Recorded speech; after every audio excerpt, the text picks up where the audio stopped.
Bismillahirrahmanirrahim. Alhamdulillahi rabbil alamin. Salatu wassalamu ala asyrafil anbiya'i wal mursalin Sayyidina Muhammadin wa ala alihi wa sahbihi ajma'in. Alhamdulillah, para jemaah dirahmati Allah Subhanahu wa taala. Pertama dan utama sekali kita memanjatkan kesyukuran kita kepada Allah dapat kita menyambung sesi kuliah Zuhur ini Masjid Khalid pada hari Selasa, iaitu dalam pengajian kitab Aqidah karangan Al-Imam As-Sanusi. Kitab ini yang dikenali sebagai Kitab Al-Muqaddimat. Dan pada minggu yang lepas kita sedang membicarakan tentang definisi bagi apa yang dimaksudkan dengan hukum syarak. Jadi insya-Allah kita akan meneruskan daripada situ dan kita berdoa kepada Allah SWT, mudah-mudahan Allah menjadikan pengajian ini pengajian yang barakah, yang mana dengannya insya-Allah ia menjadi sebab Allah mengampunkan segala dosa dan Allah kabulkan segala hajat insya-Allah taala. Amin ya rabbal alamin. Maka pada minggu lepas saya sedang menerangkan bahagian ini. Penulis membicarakan tentang definisi bagi hukum syarak. Maka beliau mengatakan huwa khitabullah taala al-muta'alliqu bi af'alil mukallafin bit talabi awil ibahati awil wad'i lahuma. Jadi hukum syarak ini maksudnya adalah khitab ini Allah, ini maksudnya kalam ini Allah Subhanahu wa taala yang bersangkut paut dengan perbuatan mukallaf. Dan maka perintah-perintah Allah Subhanahu wa taala, begitu juga dengan ayat-ayat tentang larangan-larangan bagi manusia untuk melakukan ataupun tidak melakukan, ini yang dimaksudkan dengan hukum syarak. Jadi ayat-ayat ataupun hadis Nabi SAW ini bersangkut paut dengan perbuatan mukallaf, ini yang dimaksudkan dengan hukum syarak. Dan ia terbagi kepada 3 bahagian seperti mana kita mengatakan. Pertama sekali bahagiannya adalah at-talab, yang kedua adalah ibahah, kedua adalah wada'. Jadi minggu lepas saya terangkan tentang apa yang dimaksudkan dengan talab. Talab ini dia adalah perintah. Talab ini adalah perintah. Dan perintah ini terbagi kepada 4 bahagian. Kita ada al-ijab, an-nadab, at-tahrim dengan karaha. Dan penulis akan syarahkan insya-Allah. Kita lihat yang seterusnya. Beliau mengatakan fal ijabu huwa talabul fi'li talaban jaziman. Bila kita mengatakan al-ijab, iaitu maksudnya perintah untuk melaksanakan, yakni perkara yang wajib dilaksanakan, dia adalah perintah yang ditekankan, talaban jaziman. Perintah yang ditekankan seperti mana saya mengatakan, dia perintah yang mana kalau kita tidak melakukannya ada hukuman baginya, ada hukumannya ini baginya. Jadi ini adalah perintah yang ditekankan, dia adalah wajib. Kal imani billah, seperti beriman kepada Allah, beriman kepada Rasulnya, dan begitu juga beriman tentang kewajiban wajibnya salat, puasa pada bulan Ramadan dan sebagainya. Ini yang dimaksudkan dengan qawaid al-Islam al-khams. Dan selepas itu penulis ini mensyarahkan tiap-tiap daripada definisi ini. Jadi al-ijab kita mengatakan yakni perintah mewajibkan. Perintah dalam mewajibkan yang ditekankan. Kalau sekiranya perintah yang tidak ditekankan, maka ia adalah nadab. Dan nadab ini kalau dalam bahasa kita biasa kita panggil perkara yang disunatkan. Perkara yang disunatkan, seperti misalan melakukan solat qabliyah dengan solat ba'diyah, begitu juga menggunakan siwak. Ini adalah mandub. Maka perintah melaksanakan yang tidak ditekankan adalah nadab. Jadi dia mengatakan wa nadbu huwa talabul fi'li talaban ghaira jazimin. Nadab ini dia adalah perintah daripada Allah Subhanahu wa taala yang tidak ditekankan. Seperti apa? Kasalatil fajri wa nahwiha. Ini dimaksudkan dengan solat fajr di sini adalah sunnatul fajr, ya. Solat sunat ini yang kita melakukan sebelum kita melakukan solat subuh. Maka hukumnya ini adalah sunnah. Wa tahrim, manakala tahrim dia mengatakan wa huwa talabul kaf, yakni perintah untuk tidak melakukan. Dan perintah ini ditekankan, yakni seperti perintah untuk kita tidak meminum arak, tidak melakukan zina. Maka ini hukumnya haram kalau sekiranya seseorang itu melakukannya, yakni ada hukuman baginya. Jadi ini adalah jenis yang diperintah untuk tidak melakukan yang ditekankan. Dia boleh mengatakan alil fi'li talaban jaziman, yakni perintah yang ditekankan, seperti kasyurbil khamri, seperti minum arak, waz zina, melakukan zina, wa nahwiha, dan yakni semisalnya. Jadi misalan kita mengatakan dalam Islam diharamkan kita minum arak, diharamkan kita melakukan zina, diharamkan kita menyebarkan fitnah, diharamkan kita mengumpat, diharamkan kita mencuri dan merompak dan sebagainya. Maka ini semua adalah perkara yang diharamkan. dan ada hukuman yang baginya, maka dia adalah perintah untuk kita meninggalkan dengan perintah yang ditekankan. Ia adalah perintah yang ditekankan. Berbeza dengan makruh. Ini selepas ni beliau mengatakan wal karaha. Perkara yang bersangkut dengan makruh, perintah daripada Allah SWT untuk kita meninggalkan juga, tetapi talaban ghaira jazim. Dia adalah perintah yang tidak ditekankan. Yakni maksudnya tidak ada apa kita mengatakan hukuman bagi orang yang melakukannya, akan tetapi tidak disukai oleh Allah Subhanahu Wa Taala. Seperti membaca Al-Quran dalam rukuk. Membaca Al-Quran dalam rukuk hukumnya makruh, sebab rukuk apa yang disunatkan adalah kita membaca tasbih. Subhana rabbiyal azim wa bihamdi, subhana rabbiyal azim wa bihamdi. Tetapi kalau seseorang itu dia baca Al-Quranul Karim, dia baca misalan surah Ad-Duha, apabila dia melakukan rukuk, wad-duha wal laili idza saja, ini makruh ini hukumnya, sebab ini bukan pada tempatnya dia membaca Al-Quranul Karim. Begitu juga dengan sujud wa nahwihima. Ini adalah hukum ini yang makruh. Begitu juga daripada perkara yang makruh, ini kita ada banyak. Daripadanya adalah melakukan iltifat di dalam solat. Yang ini maksudnya kita memusingkan kepala begini dalam solat. Ini hukumnya adalah makruh. Kalau dilakukan 3 kali berturut-turut, batal solat. Tapi kalau satu orang itu dia solat dan dia lihat ke kanan begini, ini hukumnya adalah makruh, seolah-olah dia memalingkan mukanya daripada Allah Subhanahu Wa Taala. Kan kita ada hadis yang ini berkenaan dengan perkara ini. Begitu juga memakan benda-benda yang busuk sebelum masuk ke dalam solat. Ini juga adalah daripada perkara yang makruh. Jadi makruh ini karaha, penulis ini mengatakan dia adalah perintah daripada Allah Subhanahu Wa Taala untuk kita meninggalkan sesuatu, tetapi ia tidak ditekankan. Beza dengan haram. Daripada ini kita ada 4 perkara bagi talab. Talab, 2 daripadanya adalah perintah untuk melakukan, 2 daripadanya perintah untuk tidak melakukan. Dan tiap-tiap daripada bahagian ini ada perintah yang ditekankan, ada perintah yang tidak ditekankan. Begitu juga dengan pengharaman. Ada pengharaman yang ditekankan, ada pengharaman yang tidak ditekankan. Maka perintah yang ditekankan adalah wajib, yang tidak ditekankan adalah sunnah. Larangan yang ditekankan adalah haram, larangan yang tidak ditekankan adalah makruh. Jadi kita ada 4 perkara. Ini semua di bawah talab. Selepas itu penulis membicarakan tentang ibaha. Dalam definisi yang lain, sebahagian ulama kita menggunakan perkataan takhyir. Takhyir ini yang biasa digunakan dalam kitab-kitab usulul fiqh. Bila kita membicarakan tentang makna ini hukum syarak, dia adalah khitabullah al-muta'alliq bi af'alil mukallafin bil iqtida'.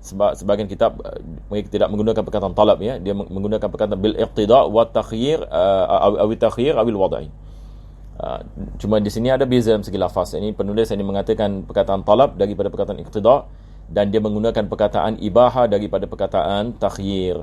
Tetapi maknanya sama. Ya, seperti mana kita lihat di sini, dia apabila membicarakan tentang ibaha, dia mengatakan wa ammal ibahatu fahiya idhnu syar'i fil fi'li wa tarki ma'an. Yang ini maksud daripada ibaha, dia mengatakan keizinan daripada Allah Subhanahu Wa Taala, daripada syarak, dalam melakukan perbuatan ataupun meninggalkannya. Dan dia sama, maksudnya boleh melakukan, boleh meninggalkan. Boleh melakukan, boleh meninggalkan. Jadi mukallaf diberikan pilihan sama ada nak melakukan ataupun meninggalkan. Kalau dia melakukan tidak ada pahala, kalau dia meninggalkan juga tidak ada dosa.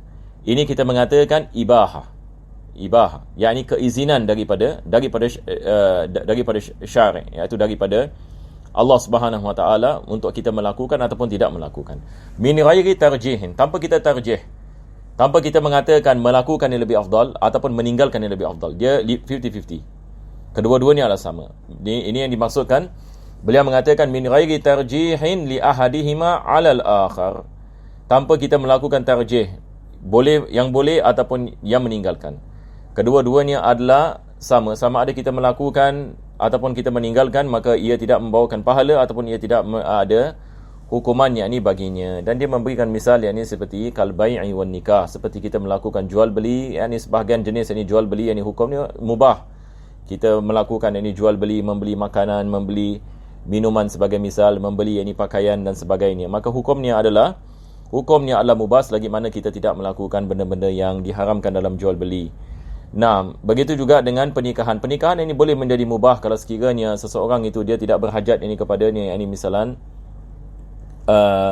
ataupun yakni dia dalam keadaan apa kita mengatakan nak berkahwin yakni lebih daripada satu ini dan sebagainya. Kalau sekiranya dia tidak ada apa kita mengatakan sebab-sebab ini yang tertentu dan sebagainya, maka hukum ni adalah mubah. Kalau orang menanyakan apa hukumnya berkahwin ini lebih daripada satu dan sebagainya, maka hukumnya adalah mubah. Dan nikah juga ini boleh menjadi sunnah kalau sekiranya seorang itu memerlukan kepada ni, misalnya ini sebab ini syahwat dan sebagainya, dan dia misalnya ni dia ada kemampuan dan dia dia memerlukan kepada pernikahan, maka disunatkan dia melakukan pernikahan. Pernikahan juga boleh menjadi wajib. Ini yang seperti mana kita belajar dalam bab nikah. Kalau sekiranya kalau dia tidak nikah dan dia ada kemampuan untuk nikah, dia akan terjerumus dalam penzinaan, maka nikah yang ini boleh menjadi wajib ini ke atasnya. Tetapi nikah juga boleh menjadi mubah. Boleh menjadi mubah. Jadi benda mubah ini banyak. Ini seperti untuk kita mudah kita faham ini insya-Allah, seperti apa? Mandi misalnya. Mandi hukumnya mubah, makan dan minum hukumnya mubah. Betul ke tidak? Memakai pakaian yang cantik hukumnya adalah mubah, dan sebagainya, ataupun memakai ini sejenis ini pakaian ikut ini kepada adat ini satu kaum ini sebagainya, hukumnya mubah. Ini orang Melayu memakai ini misalan samping, orang Arab ini misalan memakai ini pakaian mereka dengan iqal ini sebagai misal, ini hukumnya adalah mubah, melainkan ini pakaian yang ini yang dipakai oleh Nabi sallallahu alaihi wasallam ini dengan kita niat ini untuk iktidak kepada Nabi sallallahu alaihi wasallam, maka itulah perkara yang berbeza. Selepas itu penulis membicarakan yakni tentang hukum al-wada'. Jadi kita telah habis membicarakan bahagian yang pertama. Bahagian yang pertama adalah at-talab. Hukum syarak ini bahagian yang pertama adalah talab. Talab adalah perintah. Dan di bawah talab ini kita ada 4 bahagian seperti mana kita mengatakan. Bahagian ini yang kedua adalah ibahah bagi hukum syarak. Kita telah membicarakan yang dimasukkan dengan mubah. Mubah Allah memberikan pilihan sama ada kita melakukan ataupun tidak melakukan. Yang ketiga adalah al-wada'. Apakah ini yang dimaksudkan dengan wada'? Di sini penulis ini mengatakan wa ammal wada'u fa huwa ibaratun an nasbi syari'i amaratan tadullu ala hukmin min tilkal ahkam. Sekarang penulis ini mengatakan kita sudah memahami talab. Kita sudah memahami apa itu ijab, apa itu nadab, apa itu tahrim, apa itu karaha, apa itu ibahah. Jadi di sini kita ada 5 perkara. Allah Subhanahu Wa Taala mewajibkan. Apa yang dimaksudkan dengan Allah mewajibkan, apa yang dimaksudkan dengan Allah yakni memerintahkan perkara tersebut sebagai sunnah, apa yang dimaksudkan Allah mengharamkan, dan apa dimaksudkan Allah menjadikan sesuatu itu makruh. Ini kita mengatakan perintah daripada Allah Subhanahu Wa Taala, sama ada perintah itu ditekankan ataupun tidak ditekankan. Selepas itu Allah memberikan pilihan sama ada kita nak melakukan ataupun kita meninggalkan. Itu adalah ibahah. Jadi kita ada 5 perkara. Penulis ini mengatakan bagi ini hukum wada' ini, dia merupakan sesuatu yakni hukum yang mana Allah Subhanahu Wa Taala meletakkan syarat yakni baginya ataupun tanda baginya yang menunjukkan tentang hukum ahkam yang lain, yakni yang berkait yakni dengan wajib, yang berkait yakni dengan sunnah, yang berkait dengan haram dan sebagainya. Tetapi yang ini ada beberapa yang ini syarat-syaratnya yang berkait ini dengan hukum ahkam Allah Subhanahu Wa Taala. Maka secara ringkas ini ia 3. Di sini penulis ini mengatakan wahia as-sabab wasyart wal mani'.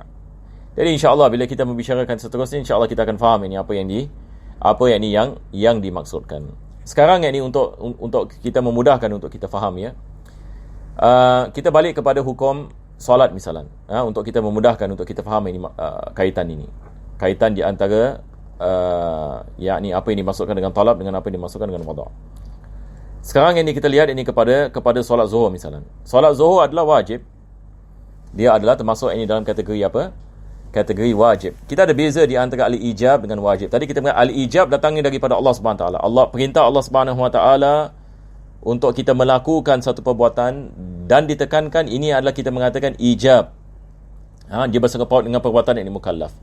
Maka perbuatan itu yang dilakukan oleh mukallaf itu adalah wajib.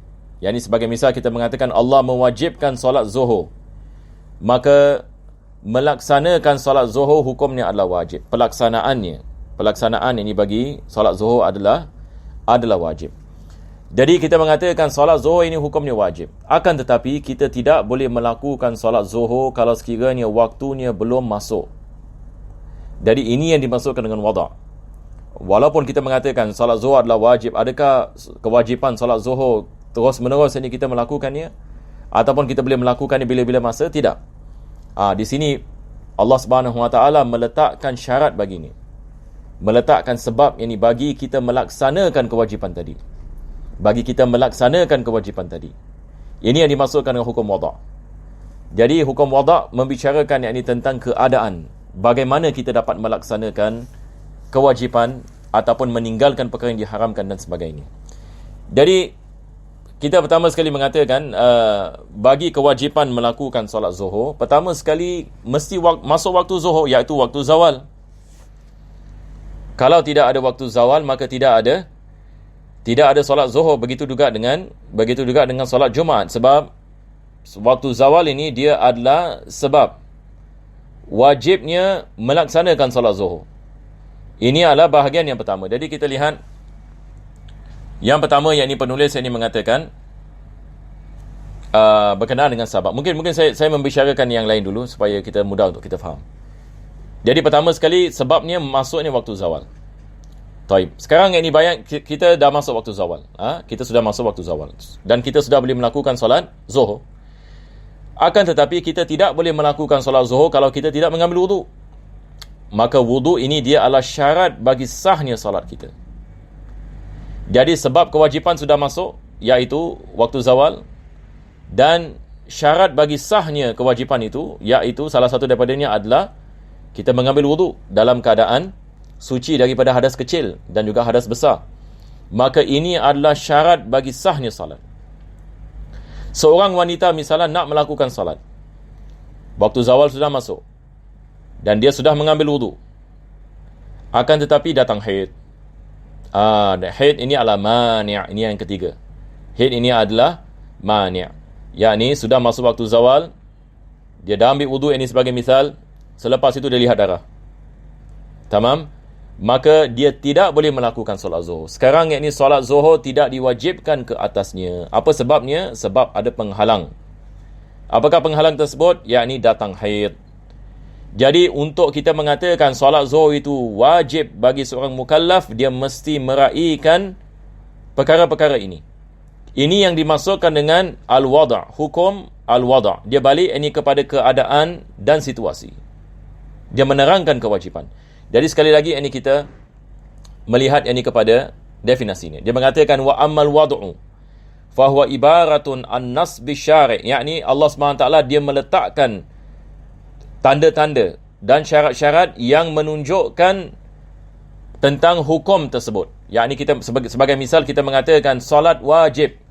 Tetapi dalam masa yang sama Allah SWT menerangkan kepada kita bila ia wajib dan bagaimana kewajipan itu dapat dilaksanakan dan apakah yang penghalang bagi menjatuhkan kewajipan itu. Jadi ini kita mengatakan dia bersangkut paut dengan hukum tadi.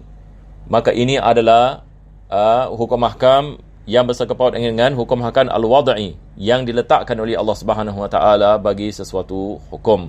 Dan dia terbagi kepada tiga bahagian seperti mana kita mengatakan sebab, syarat, mani'. Jadi misal tadi saya mengatakan adalah solat zuhur. Ini untuk memudahkan kita.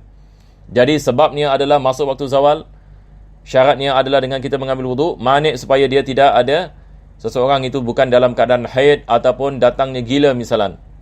Satu orang ini baru nak melakukan solat dan ini datang gila. Maka gila ini dia adalah penghalang. Yakni dia tidak melakukan solat disebabkan ada penghalang. Baik, sekarang ini kita lihat ini definisinya dengan terperinci. Dia penulis mengatakan fasababu ma yalzamu min wujudihil wujud. Ini mungkin ada susah sikit kalau orang pertama kali lihat ini.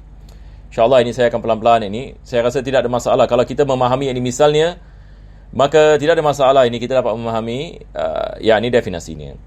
Jadi penulis mengatakan yang dimasukkan dengan sebab ma yalzamu min wujudihil wujud. Dan ini dengan kewujudannya sebab wujudnya hukum tersebut. Dengan wujudnya satu sebab, wujudnya hukum tersebut. Dengan wujudnya zawal, wujudnya hukum kewajipan salat.